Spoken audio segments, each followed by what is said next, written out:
Okay, here's the big idea. It's got two parts. The first one, part A, is 80-20.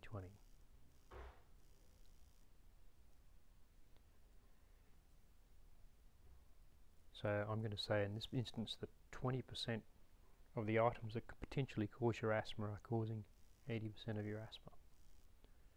Now we can do some interesting maths with this. We take 80-20.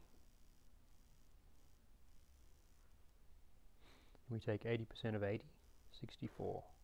We take 20% of 20, 4. Then we take 80% of 64, get 51 approximately.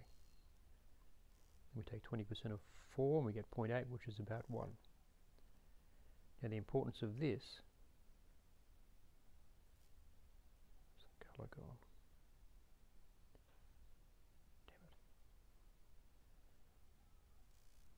Is that one item is producing 51% of the problem.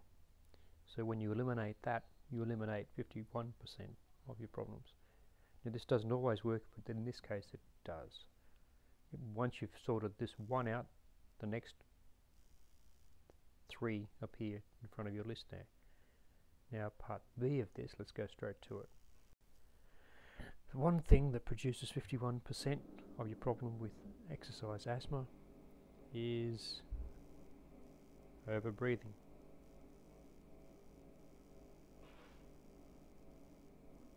It's very simple. When you breathe more than is appropriate for your energy or activity level, your carbon dioxide level goes down, and that causes constriction. It causes constriction along with some mucus production.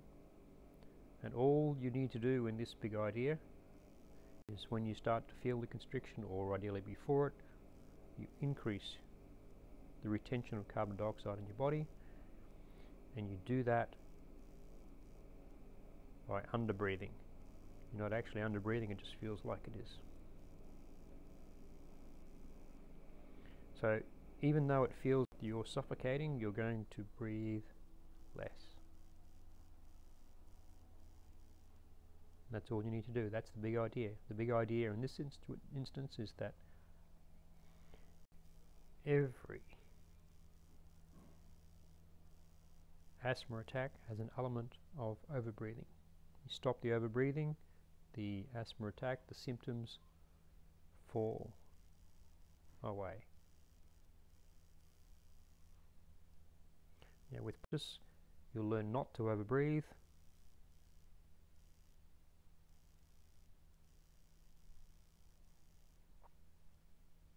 No overbreathe. No asthma symptoms. Okay, this is James Hooper. Make sure you sign up for the Exercise Asthma Bootcamp, which will run you through this. There's no way you can lose.